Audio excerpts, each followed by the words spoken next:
हाँ तो बच्चों, स्वागत है आप सभी का वी क्यूब क्लासेस में। हम लास्ट वीडियो में chapter 3 class 10 linear equation in two variable उसका इंट्रो देख चुके हैं।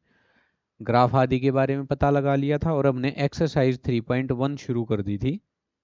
हम एक्सरसाइज 3.1 के सेकंड क्वेश्चन पे हैं, जहाँ ये लिखता है on comparing the ratios a1 by a2 b1 by b2 and c1 by c2 find out whether the lines representing the following pair of linear equation intersect at a point, are parallel or coincident।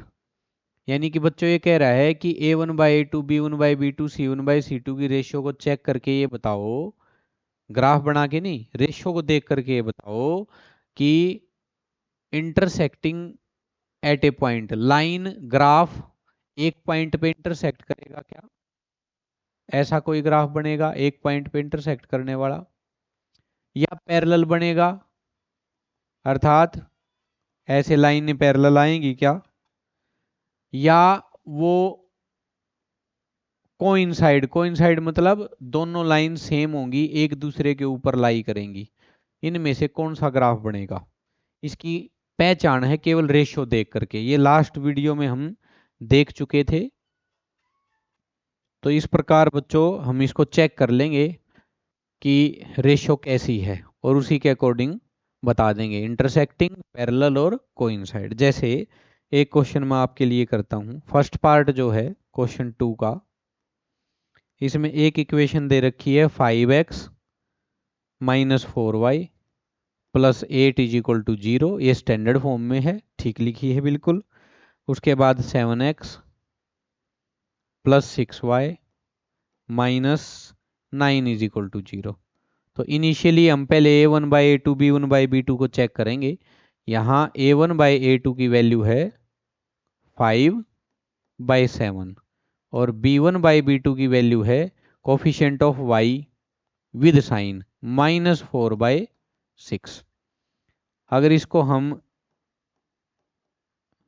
Lowest form में लेके आओ तब भी -2/3, ये plus में, ये minus में, ये 5/7, ये 2/3।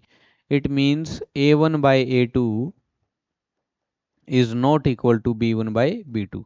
तो क्वेश्चन 1 किसका केस है बेटे? Intersecting at a point, lines are intersecting at a point. जो इसकी लाइंस होंगी ना, lines are intersecting at a point, at a point. इसी प्रकार आप सेकंड और थर्ड पार्ट भी निकाल के देख सकते हैं।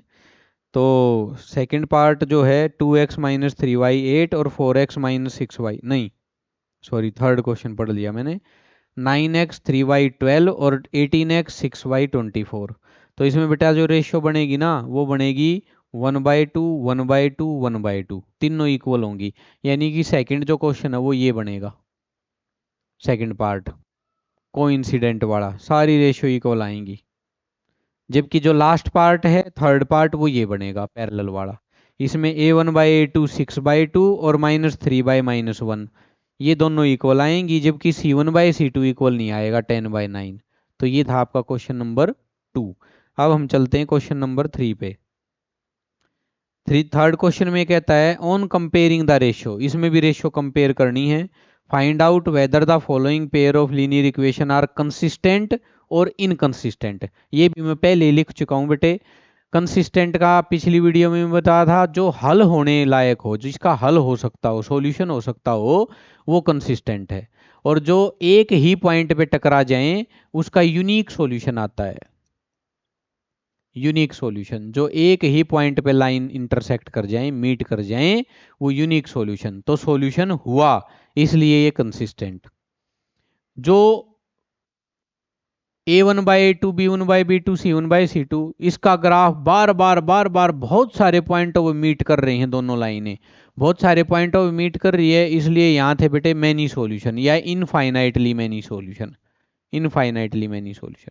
तो भाई सॉल्यूशन तो यहाँ भी है, सॉल्यूशन यहाँ भी हो रहा है, इसलिए ये भी कंसिस्टेंट।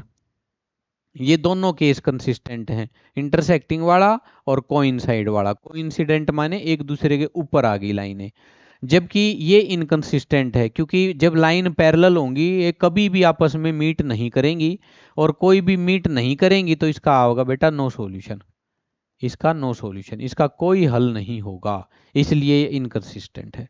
तो थर्ड क्वेश्चन में आपको कंसिस्टेंट और इनकंसिस्टेंट बताना है, ये और ये कंडीशन पूरी हो जाए तो कंसिस्टेंट, और पैरेलल वाली आ जाए तो इनकंसिस्टेंट। एक पार्ट में आपको करके दिखा देता हूं, जैसे क्वेश्चन नंबर थर्ड का फिफ्थ पार्ट। फिफ्थ पार्ट में ये लिखता है 4/3x plus 2y is equal to 8, और दूसरी इक्वेशन है बेटे 2x plus 3y is equal to 12। अगर मान लो हम चाहें कि इसको स्टैंडर्ड फॉर्म में लिख लें तो ये हो जाएगा 4/3x plus 2y minus 8 is equal to 0, और ये हो जाएगा बेटे 2x plus 3y minus 12 is equal to 0। अब a1/a2 चेक करते हैं। a1/a2 4/3/2 बाय, इसके नीचे कुछ नहीं तो 1 मान लो। अब हमें पता है ऐसी सिचुएशन में अंदर अंदर बार बार होते हैं, तो 4×1/3×2, 2 से 4 कैंसिल हो जाएगा, ये आया 2/3। b1/b2 चेक करेंगे, b1 की वैल्यू है 2, b2 की वैल्यू 3, ये दोनों इक्वल आ गए बेटे, इक्वल आ गए। अब c1/c2 भी करना पड़ेगा, ये केस तो बनेगा नहीं इंटरसेक्टिंग वाला, तो c1/c2 चेक करते हैं। c1 -8 अपॉन -12, माइनस से माइनस कैंसल, और 4 2 जा 4 3 जा, तो बेटा ये केस बन गया। ये तो सारे इक्वल, a1/a2 b1/b2 c1/c2 सब इक्वल हैं। Here a1/a2 equal to b1/b2 equal to c1/c2। इसका मतलब infinite many solution, infinite many solution है, तो सॉल्यूशन भले ही इनफाइनाइट हो, इसलिए ये है कंसिस्टेंट, तो आप इसको लिखोगे कंसिस्टेंट। ठीक है, ऐसे ही करके आप सब के लिए निकाल लोगे कौन कंसिस्टेंट है कौन इनकंसिस्टेंट है। ये दोनों कंसिस्टेंट केस, बीच वाला इनकंसिस्टेंट पैरेलल वाला। तो ये था बच्चों आपका क्वेश्चन नंबर 3।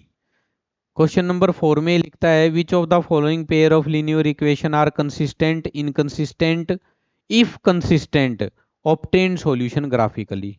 अगर कंसिस्टेंट हो तो सॉल्यूशन को ग्राफिकली निकालो, यानी कि ग्राफ बना के दिखाओ। फर्स्ट वीडियो में भी मैंने ग्राफ बना के दिखाए थे, अब फिर से एक क्वेश्चन मैं आपको करा के दिखा देता हूँ। क्वेश्चन नंबर 4 का जैसे मैं आपको करा देता हूँ इसका third part. 2x plus y minus 6, ये फर्स्ट इक्वेशन है। इसी प्रकार 4x minus 2y minus 4 is equal to 0, ये सेकंड क्वेश्चन है। पहले सेकंड इक्वेशन है ये, इनिशियली चेक करो a1/a2 और b1/b2 को। a1/a2 2/4 कैंसिल हो गया, आया बेटे 1/2। b1/b2 +1, देखो y का कोफिशिएंट इधर है -2, ये आया -1/2। भले ही दोनों के मैग्नीट्यूड सेम हो पर साइन अपोजिट हैं, इसलिए a1/a2 is not equal to b1/b2, क्योंकि साइन अपोजिट होने के कारण +1/2 -1/2 के बराबर नहीं होता। इसका मतलब बेटा सॉल्यूशन आओगा यूनिक सॉल्यूशन, सॉल्यूशन यूनिक होगा। ग्राफ पे लाइंस इंटरसेक्टिंग, लाइंस इंटरसेक्टिंग होंगी। तो आओ ग्राफ बना के देखते हैं। और ग्राफ बनाने के लिए फॉर इक्वेशन 1, फर्स्ट इक्वेशन के लिए 2x plus y minus 6 is equal to 0, यहाँ से एक वेरिएबल को इस तरफ रख लेंगे y को, 6 उधर जाएगा बेटा प्लस हो जाएगा, 2x उधर जाएगा माइनस हो जाएगा, और इसके लिए हम एक बना लेते हैं कोऑर्डिनेशन ब्लॉक, यानी कि कोऑर्डिनेट निकालते हैं इसके, कोऑर्डिनेट्स ब्लॉक एक्स वाई। देखो अगर x की वैल्यू मैं यहाँ 3 रख दूं तो 3 इंटू टू माइनस का 6 प्लस का 6, y आएगा 0। अगर मैं यहाँ x को 2 रख दूं, 2 2 जा 4, 6 में से 4 माइनस होंगे, ये 2 आएगा बेटे। इसके दो कोऑर्डिनेट पता लग गए ग्राफ बनाने के लिए। इसी प्रकार हम इक्वेशन 2 के लिए करेंगे। For equation 2, 4x minus 2y minus 4 is equal to 0, इनमें से किसी एक को ट्रांसफर करेंगे। 4x is equal to 2y उधर जाके प्लस 4 उधर जाके प्लस अपॉन, चलो ये नेक्स्ट स्टेप में कर देते हैं, upon x is equal to 2y plus 4 upon 4, ये x की वैल्यू होगी। इसके लिए भी एक ब्लॉक बना करके और दो कोऑर्डिनेट निकाल लेते हैं ग्राफ बनाने के लिए, x y। इसमें y की वैल्यू रख देंगे। देखो अगर मैं y की जगह रख दूं बेटे माइनस का 2, तो देखो y minus two into two plus minus का 4, माइनस 4 प्लस 4 0, और 0 अपॉन 4 0। आप सोल्व करके देख सकते हो, यहाँ माइनस 2 रख करके देख लेना। उसके बाद यदि मैं यहाँ पे इसकी जगह रख दूं 4 y की जगह, और वो भी कैसा, माइनस का, तो बेटे माइनस 4 टू जा माइनस का 8, माइनस 8 में से 4 गए, माइनस का 4, और माइनस 4 बाय 4 माइनस का 1। इसके भी दो कोऑर्डिनेट आ गए हैं। आओ हम बनाते हैं इसका ग्राफ, और जहां ग्राफ इंटरसेक्ट करेगा, लाइंस इंटरसेक्ट करेंगी, वही होगा सॉल्यूशन। ओरिजिन 1 2 3 4 5 6।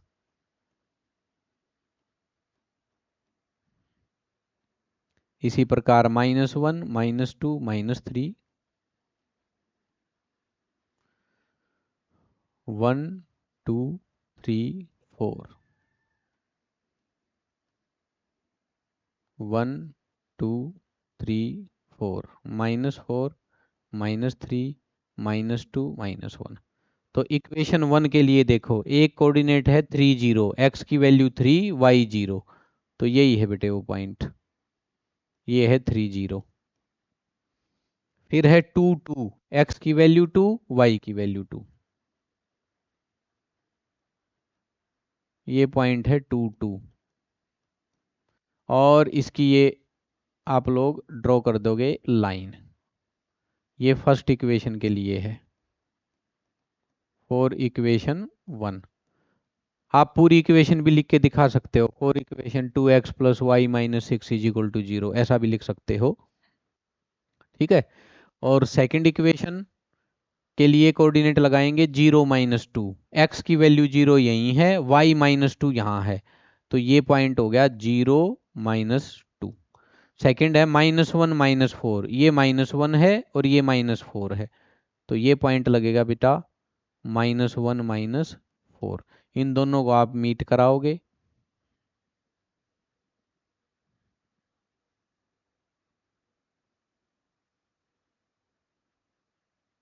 और ये दोनों जा करके यहाँ मीट कर जाएंगे, तो ये होगा आपका सॉल्यूशन।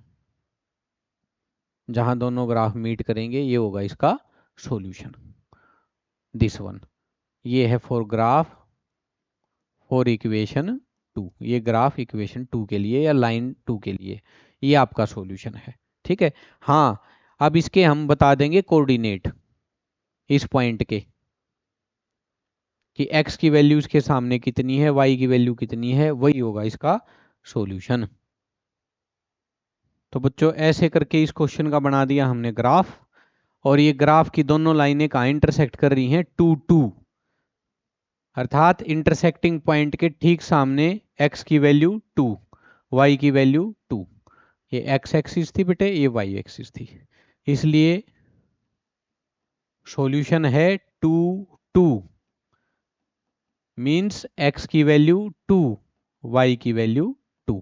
इस प्रकार अगर इंटरसेक्टिंग ग्राफ हो तो जहां दोनों लाइनें एक दूसरे को मीट करेंगी उसके ठीक सामने आप x की वैल्यू देखो, y की वैल्यू देखो, और उसका सॉल्यूशन बता दो, ठीक है। अब हम नेक्स्ट क्वेश्चन देखते हैं।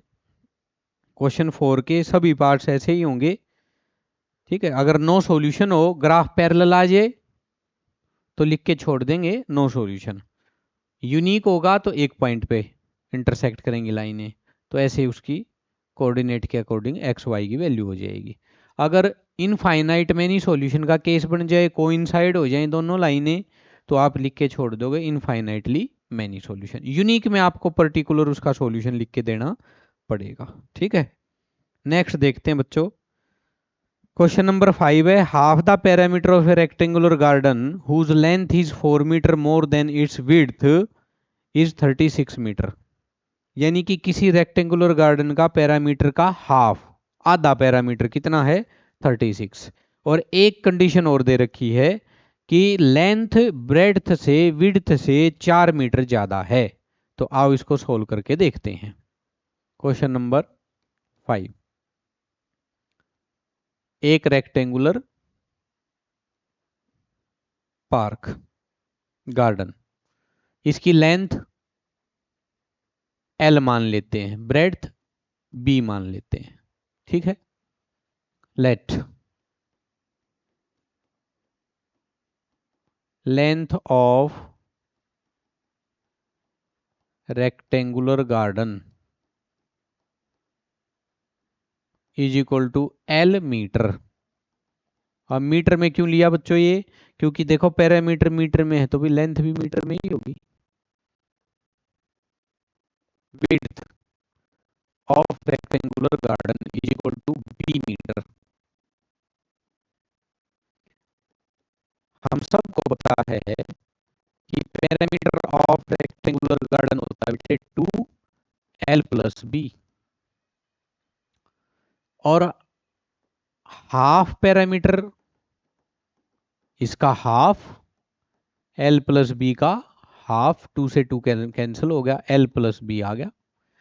इसका मतलब हाफ पैरामीटर जो वैल्यू दे रखी है 36 मीटर, ये बन गई बच्चों इक्वेशन 1। यहां मीटर लिखो मत लिखो, इक्वेशन 1 होगी L प्लस बी 36।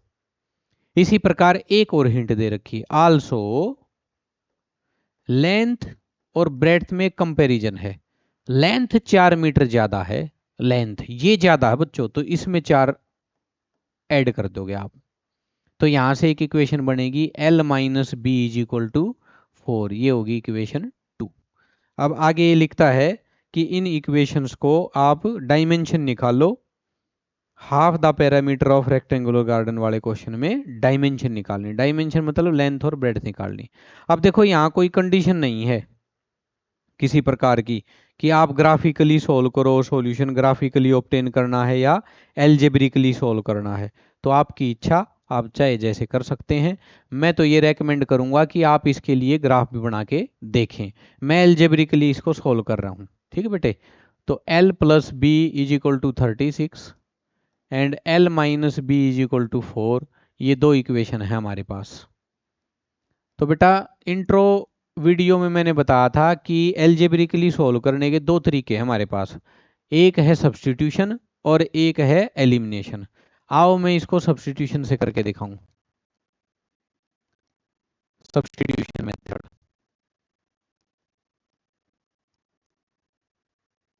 जैसे है ना खेल में होता है ना, मान लो कबड्डी का मैच चल रहा हो कहीं और एक खिलाड़ी को चोट लग जाए, तो टीम क्या कहती है कि भाई इसको सब्स्टिट्यूट कर दो, यानी कि इसकी जगह दूसरा खिलाड़ी भेज दो, इसकी जगह पे वो खेल लेगा। तो वो क्या करता है, खिलाड़ी एक तख्ती लेता है, एक साइन बोर्ड, उस पर लिखा होता है सब्स्टिट्यूट, और वो लेके आएगा और जिस खिलाड़ी को जाना है ना उसको दे देगा, यानी कि मैं इसको सब्स्टिट्यूट कर रहा हूं।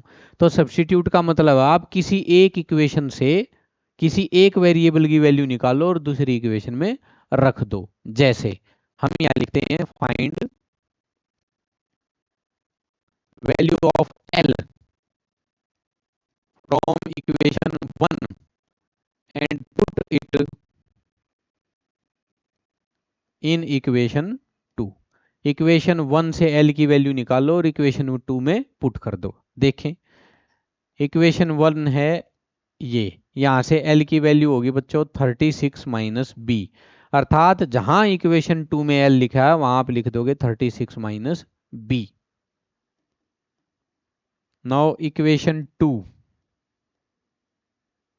L minus b is equal to 4। L की जगह 36 माइनस बी, ये एल को रिप्लेस कर दिया आपने, सब्स्टिट्यूट कर दिया। एक माइनस बी पहले से था, इज इक्वल टू 4। ये हो गया बच्चों माइनस का 2b is equal to 4 minus 36, minus का 36 उधर जाके, तो minus 2b is equal to minus 32। Minus से माइनस कैंसल और b की वैल्यू आई 32/2, दैट इज 16 मीटर, यानी कि विड्थ पता लगी बच्चों b। अब इस b की वैल्यू को आप आइदर किसी भी इक्वेशन में, फर्स्ट में या सेकंड में, कहीं भी पुट कर सकते हैं, वहीं से आपके पास l की वैल्यू आ जाएगी। Put b is equal to 16 in equation 2, 1 2 किसी में भी रख दो, 2 इक्वेशन l माइनस b की जगह क्या रखोगे 16 is equal to 4, l is equal to 4 plus 16 that is 20 metre. तो बच्चों ये डायमेंशन पता लगी तुम्हें पार्क की। Dimension, length is equal to 20 metre and breadth is equal to, या विड्थ, विड्थ क्या रखी है क्वेश्चन में तो विड्थ भी लिख सकते हैं 16 metre. This is the question and this is the method that is known as substitution method, in which we can find the value of one variable from one equation, either of the one equation, and put this value in another equation. In this way we can find out the value of two variables. इस प्रकार हम दो चर का मान निकाल सकते हैं। वेरिएबल माने चर हिंदी मीडियम में। ठीक है बच्चों, आगे बढ़ते हैं। हाँ, इस क्वेश्चन को आप ग्राफिकली भी रिप्रेजेंट करके देखेंगे। ठीक है, ग्राफिकल इसका यूनिक सॉल्यूशन आएगा। और जब इसका ग्राफ बनाओगे ना, तो बच्चों जरूरी नहीं है कि आप हर बार 1 2 3 ऐसे करते चले। आप इसको लिख सकते हो 10 20 30। अगर आपकी वैल्यू कुछ ऐसी आ रही हो, बड़ी बड़ी सी वैल्यू आ रही हो, तो आप ऐसे भी कर सकते हो। ठीक है, 2 2 का इंटरवल ले लो, जैसे 2 4 6, 4 4 का इंटरवल ले लो, 4 8 12, कैसे भी कर सकते हो आप, है ना। वो देखना पड़ेगा, हमारे जो कोऑर्डिनेट आएंगे ना, इनसे पता लगेगा। हाँ, अगर आप वेरिएबल एल और बी ले रहे हो, तो यहाँ पे बताना भी पड़ेगा कि किस एक्सिस पे लेंथ को कंसीडर कर रहे हो और किस एक्सिस पे ब्रेड्थ को कंसीडर कर रहे हो। ये पिछली वीडियोस में मैं बता चुका हूँ। अब आगे बढ़ते हैं। Question number 6, given the linear equation 2x plus 3y minus 8 is equal to 0। एक इक्वेशन हमें दे रखी है, given linear equation. Given linear equation है हमारे पास 2x plus 3y minus 8 is equal to 0। यह है गिवन इक्वेशन। अब आगे ये कहता है राइट अनदर लीनियर इक्वेशन, एक और लीनियर इक्वेशन लिखो दो वेरिएबल में, such that the geometrical representation of the pair so formed is intersecting. देखो फर्स्ट पार्ट में ये क्या मांग रहा है, ये मांग रहा है इंटरसेक्टिंग लाइंस। अर्थात एक और इक्वेशन लिखनी है तुम्हें इसके पेयर में, जो इस इक्वेशन के साथ मिल करके इंटरसेक्टिंग लाइन दे। अब देखो ग्राफ बना के नहीं देखना बेटा, क्या करना है, इंटरसेक्टिंग लाइंस के लिए, for intersecting lines a1 by a2 is not equal to b1 by b2। अब तुम्हें एक इक्वेशन बनानी है जिसका a1 by a2 इसके साथ, ये तो फर्स्ट इक्वेशन है, तो a1 तो हो गया 2, b1 हो गया 3, c1 हो गया -8। अब ऐसी एक इक्वेशन लिखो जो इसके साथ मिल करके ये रेशियो बराबर ना देवे, ऐसी ना आए। तो बच्चों आंसर में लिख दो अनदर इक्वेशन इज, क्या करो, अगर ये दोनों इक्वल नहीं रखने तो आप इस 2 का तो यहां डबल कर दो 4x। अब a1 by a2 तो हो जाएगा बेटा 2/4 1/2, लेकिन इसका 3 टाइम्स कर दो, 9y, और c को कुछ भी लिख दो क्योंकि टारगेट हमारा a1/a2 b1/b2 को इक्वल ना करने का है। ऐसा भी कर सकते हैं, इसका डबल कर रहे हो तो उसका माइनस में डबल कर दो, फिर ये 1/2 आ जाएगी और 3/-6 हो गए, माइनस का 1/2 आ जाएगा। यानी कि तुम्हें अगली इक्वेशन लिखते समय ये ध्यान रखना है कि किसी भी सूरत में ये दोनों इक्वल नहीं होनी चाहिए रेशो। तो आप अगर 2x का डबल 4x कर रहे हो तो 3 का 3 टाइम्स कर दो, अपने आप a1/2 b1/b2 के इक्वल नहीं आएगा। सेकंड, दूसरी कंडीशन में ये मांग रहा है आपसे पैरेलल लाइंस।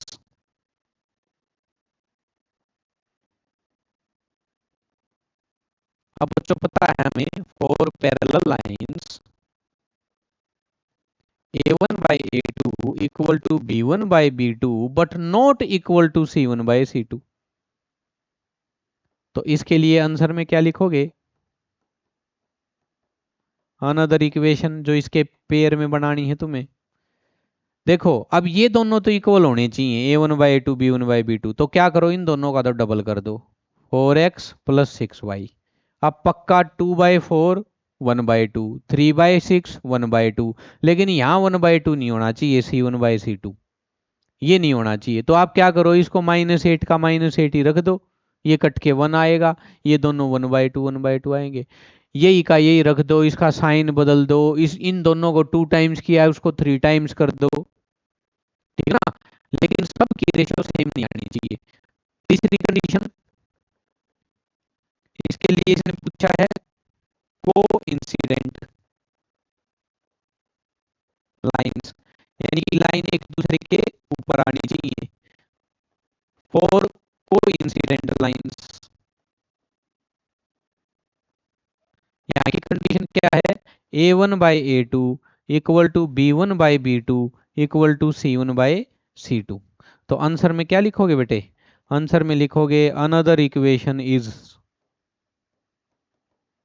अब क्या करेंगे, अब सबका डबल कर देंगे और वही साइन रखेंगे, तो अपने आप 1/2 1/2 -8/-16 करोगे, वो भी माइनस माइनस कट के 1/2। तो इसका कर देंगे बच्चों 4x + 6y -16 is equal to 0। अब देखो यहाँ a1/2 इसके साथ कंपेयर करेंगे ना, तो 2/4 1/2, 3/6 1/2, -8/-16 माइनस से माइनस कैंसिल 1/2। तो ये पैरेलल की कंडीशन होगी। ये है आपका क्वेश्चन नंबर 6। नेक्स्ट ये कहता है draw the graph of equation x - y + 1 is equal to 0 and 3x + y 2y - 12 is equal to 0। Determine the coordinate of the vertices of the triangle formed by lines and x axis and shade the triangular region. और उस triangular reason को क्या करो, shade भी करो। तो मैं video को पॉज करके और एक बढ़िया सा ग्राफ बनाता हूं पहले, फिर दोबारा कनेक्ट करता हूं, ठीक है।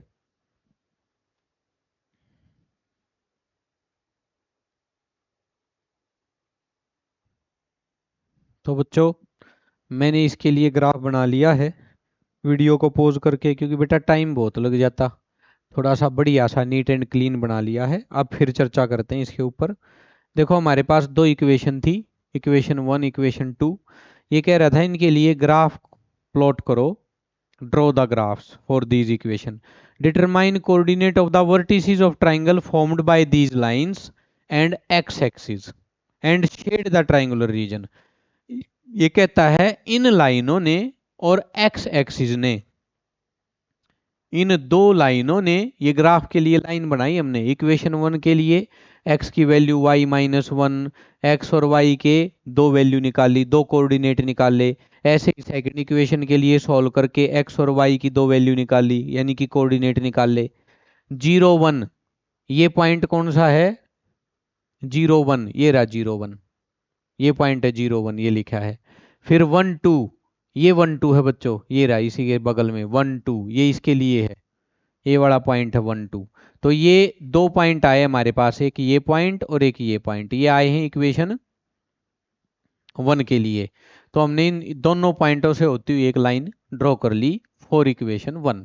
ऐसे ही 2 3 ये पॉइंट 2 3 था बेटे, और 0 6 ये 0 6 था, x की वैल्यू 0 y की वैल्यू 6। इनसे होते हुए भी मैंने एक लाइन ड्रॉ करी फॉर इक्वेशन 2। ये दोनों लाइनें कहाँ टकराई, 2 3 पे ही टकराई हैं।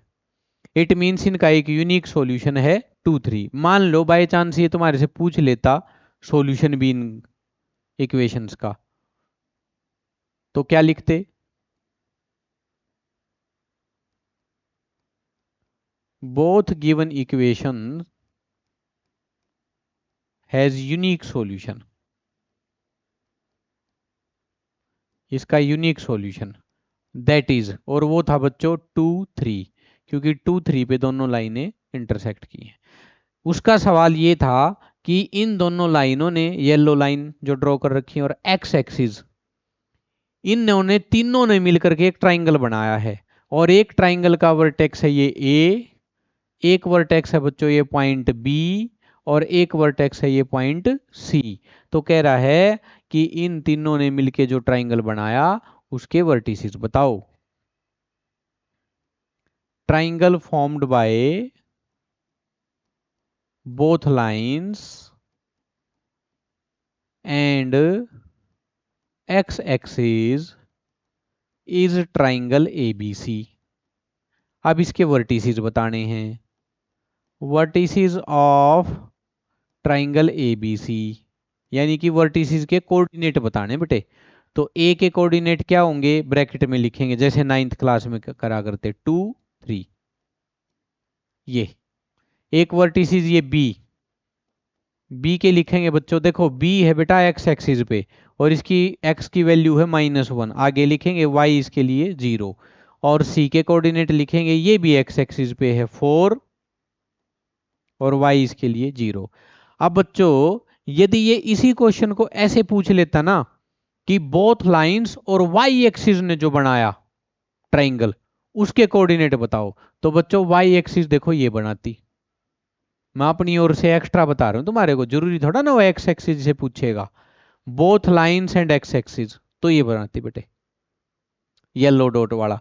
फिर ये हो जाता ए, और मान लो इसका नाम हमने रख दिया डी, और इसका नाम हमने रख दिया ई। फिर ए डी ई हो जाता, ए के 2 3, डी के 0 6, ई के 0 1। फिर ये वाला ट्राइंगल कहते हैं हम। तो ये देखना है वो पूछ क्या रहा है। एक्स एक्सिस के साथ दोनों लाइन बना रही हैं तो व्हाइट डॉट वाला, वाई एक्सिस के साथ दोनों लाइन बना रही हैं तो येलो डॉट वाला।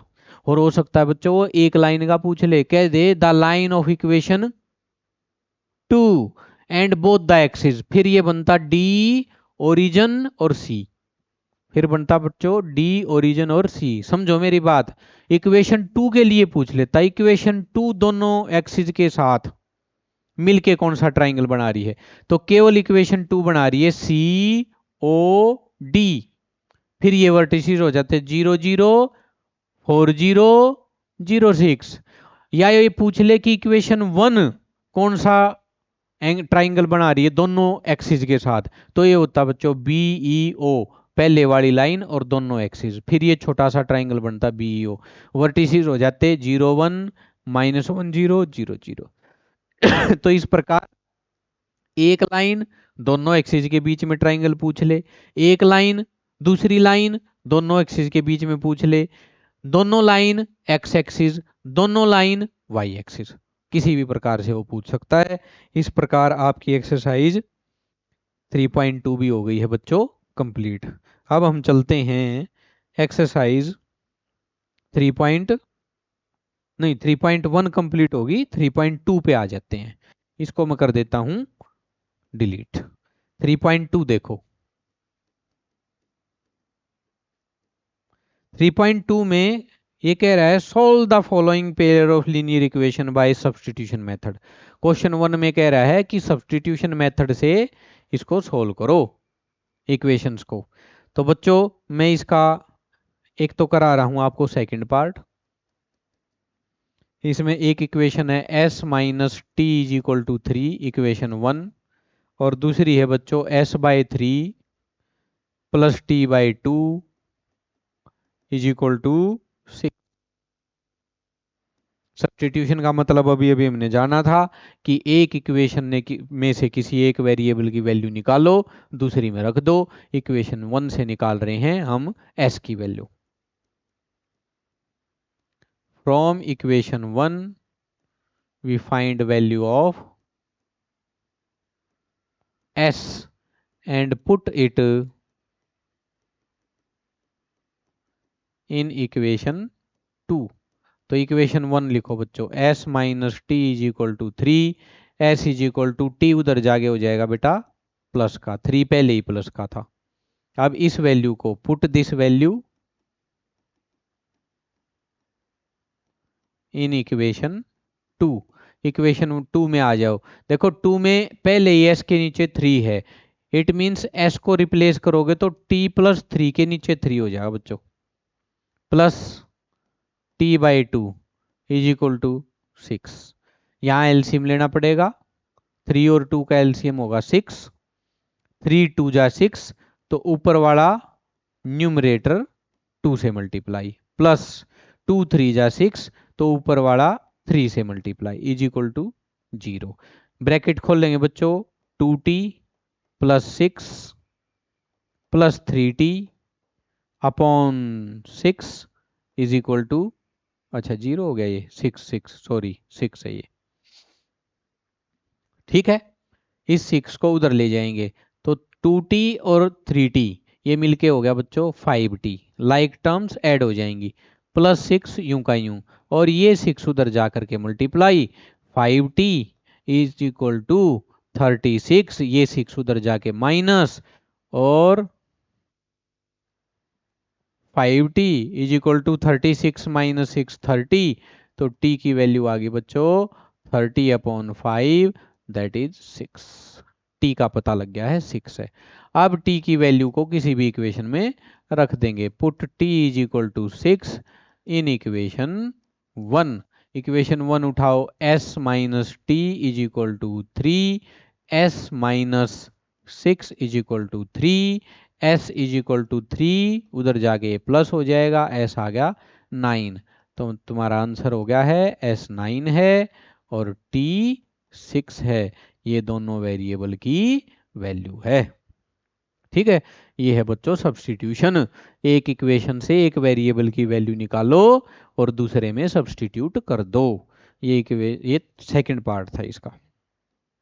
आओ एक पार्ट और करके दिखा देता हूं मैं आपको। जैसे फोर्थ पार्ट,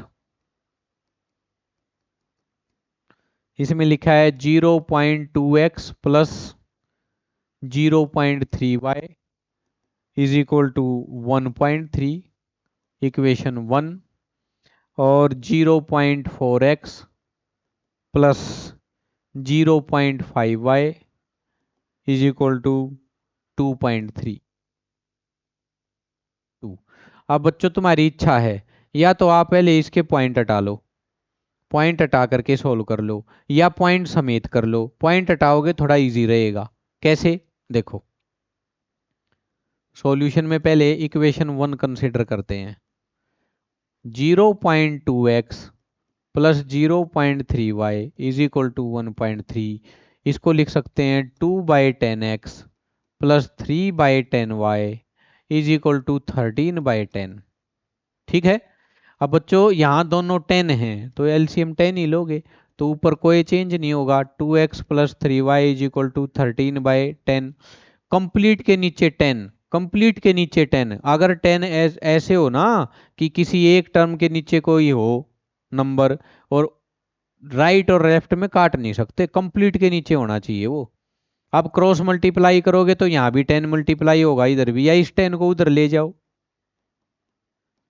ये डिवाइड से हो जाएगा उधर जा करके मल्टीप्लाई, 10 से 10 कैंसिल, यहीं के यहीं भी काट सकते थे आप, लेकिन उसमें शर्त यही है कि कंप्लीट डिनोमिनेटर में आना चाहिए 10, एलसीएम लेने के बाद कटेगा। तो इक्वेशन बन गई बेटे 2x plus 3y is equal to 13, ठीक है। इसी प्रकार आप सिंप्लीफाई कर सकते हो इक्वेशन नंबर 2 को, इक्वेशन 2 को सिंप्लीफाई कर लो, इनको नया नाम दे दो, इसको नाम दे दो इक्वेशन 3, ठीक। इसको लिखेंगे, डायरेक्ट लिखता हूं मैं, 4/10x plus 5/10y is equal to 23/10। Same situation यहाँ होगी, 10 LCM, 4x plus 5y is equal to 23/10, 10 से 10 कैंसल, इक्वेशन बन गई 4y 20, ये इक्वेशन इक्वेशन नंबर इसको नया नाम देंगे, दैट इज इक्वेशन नंबर। ये लो बच्चों, अब ये दोनों सिंप्लीफाई होगी। अब जैसे सब्स्टिट्यूशन करते हैं ऐसे ही कर देंगे। देखो, find y from equation 3 and put it's value in equation 4। 3 में से y फाइंड आउट करेंगे और 4 में पुट कर देंगे। 3 को कंसिडर करो दोबारा, 2x plus 3y is equal to 13। y की वैल्यू निकाल रहे हैं, अब की बार किसी भी वेरिएबल की निकाल सकते हैं। 3y is equal to 13 minus 2x upon, अच्छा ये 3 यहाँ मल्टीप्लाई में उधर जाके क्या हो जाएगा, डिवाइड। इसी स्टेप में करो, इसी में कर दो, नेक्स्ट में करो, नेक्स्ट में कर दो। y is equal to 13 minus 2x by 3। इस वैल्यू को आप पुट करोगे किधर, इक्वेशन 4 में। नाउ इक्वेशन 4, इक्वेशन 4 लेके आओ। इक्वेशन 4 है ये 4x प्लस 5 और y की वैल्यू रखें बच्चों यहाँ, y ये वाली 13 minus 2x upon 3 is equal to 23। पहले ब्रैकेट ओपन कर लो, 4x इज इक्वल टू 13 5 जा 65 minus 10x upon 3 is equal to 23। LCM लेंगे बच्चों, 3 12x plus 65 minus 10x is equal to 23। 10x minus के हैं, 12x प्लस के, 2x बच गया, 65 बचा, और यह 3 उधर जाके हो जाएगा मल्टीप्लाई। तो बच्चों ये आया 2x plus 65 is equal to 69। 2x is equal to 69 minus 65, 2x is equal to 4 और x की वैल्यू आ गई बच्चों 2। अब इस x की वैल्यू को आप इक्वेशन 1 में, 2 में, 3 में, 4 में किसी में भी पुट कर सकते हो और आपके पास y आ जाएगा। तो put x is equal to 2 in equation 3 में पुट कर लेते हैं। 3 क्या है, 2x plus 3y is equal to 13। तो 2 into 2 plus 3y is equal to 13, 4 plus 3y is equal to 13 and 3y is equal to 13 minus 4, 3y is equal to 9, y is equal to 9 by 3 that is 3। तो answer में लिख देंगे कि x की value 2 है, y की value 3 है। ये हो गया बच्चों सब्स्टिट्यूशन। ऐसे पॉइंट वाले को पॉइंट रिप्लेस करके आप एक सिंपल इक्वेशन भी बना सकते हो अगर पॉइंट में दिक्कत हो तो। ठीक है, आगे चलते हैं। और ये रूट वाला बहुत इजी है, 0 0 आएंगे, किसी को कोई प्रॉब्लम हो तो पूछ सकते हो। अब हम सीधा चलते हैं इसके क्वेश्चन नंबर 2 पे। Question 2, solve 2x plus 3y is equal to 11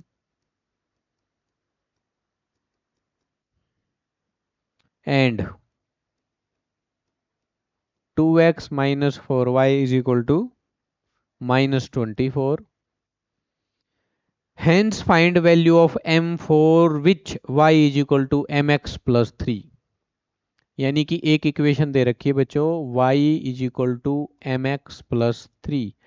इसमें पहले इन दोनों इक्वेशन को सोल्व करके x और y निकालो, फिर यहाँ x और y रख के m की वैल्यू फाइंड आउट करो। तो बड़ा सिंपल सा क्वेश्चन है, सब्स्टिट्यूशन करेंगे, सब्स्टिट्यूशन की एक्सरसाइज है, एक्स वाई की वैल्यू यहाँ से निकाल के वहाँ पुट कर देंगे। इस पूरी इक्वेशन का नाम रख दिया है हमने इक्वेशन 1 और इसको हम कह देते हैं इक्वेशन 2। फ्रॉम इक्वेशन 2, जरूरी नहीं है हर बार 1 से निकालने, किसी से निकाल लो आप। Equation 2 we find x and put value of x in equation 1। Equation 1 में पुट कर देंगे। आओ इक्वेशन 2 लिखते हैं और यहाँ से निकालते हैं x की वैल्यू। 2x को यहीं रखो बच्चों, ये 4y उधर प्लस का हो जाएगा और 24 तो माइनस का रहेगा ही। ठीक है, अब x is equal to 4y minus 24 upon 2। अच्छा देखो बच्चों, यहाँ 2 कॉमन आ रहा है, ये बचेगा 2y माइनस 12/2, 2 से 2 कैंसल, x की वैल्यू आई 2y माइनस 12। अब इस वैल्यू को उठा करके कहाँ रख देंगे, इक्वेशन 1 में। 2 से फाइंड आउट करके लाए हैं। अब हम put x is equal to 2y minus 12 in equation 1। आओ इक्वेशन 1 में रखें इसको। Equation 1 2x plus 3y is equal to 11, और अभी अभी x की वैल्यू 2y माइनस 12, 2 पहले से है यहाँ, और x की जगह 2y minus 12 plus 3y is equal to 11, 4y minus 24 plus 3y is equal to 11, 4 और 3 7y is equal to 11 plus 24, उधर जाकर के ऐड हो जाएगा बेटा। 7y 35, y is equal to 35/7, y is equal to 5। अब y की वैल्यू आप इक्वेशन 1 या 2 किसी में भी पुट करो और आप सोल्व करो x। y is equal to 5 in equation 1। Equation 1 में आ जाओ, 2x प्लस 3y की जगह 5 is equal to 11, 2x plus 15 is equal to 11, 2x is equal to बच्चों 11 minus 15, 2x is equal to minus 4, और हमारे पास 2x is equal to minus 4 आया है, तो x आ गया बच्चों माइनस 4/2, x की वैल्यू आई माइनस 2। ठीक है, अब x भी पता लग चुका है, y भी पता लग चुका है। अब इसको इस इक्वेशन में रख दो जिसका नाम हमने रख लिया है 3। Put x is equal to minus 2 and y is equal to 5 in equation 3, ताकि हम m सोल्व कर सकें। y की जगह 5 is equal to m minus 2 plus 3, 5 is equal to minus 2m plus 3, minus 2m को इधर ले आओ प्लस हो जाएगा, 5 को उधर ले जाओ माइनस हो जाएगा, 3 माइनस 5 माइनस 2, m की वैल्यू बची minus 2/2 cancel, m is equal to minus 1। This is the answer. पहले एक्स वाई फाइंड आउट किया और फिर फाइनली m की वैल्यू फाइंड आउट की, यहाँ रख गए। ठीक है, this is your question number 2। Next question number 3, form the pair of linear equation for the following problems and find their solution by substitution method। इन सभी प्रॉब्लम्स को आप पहले वर्ड इक्वेशंस दे रखी हैं, वो स्टेटमेंट्स दे रखी हैं, पहले आप इक्वेशन फाइंड आउट करोगे, 2 इक्वेशन बनाओगे और उसके बाद आप उसको सोल्व करोगे सब्स्टिट्यूशन मेथड से। तो वीडियो काफ़ी लंबी हो चुकी है, तो इसको नेक्स्ट पार्ट में मैं कंसिडर करता हूँ।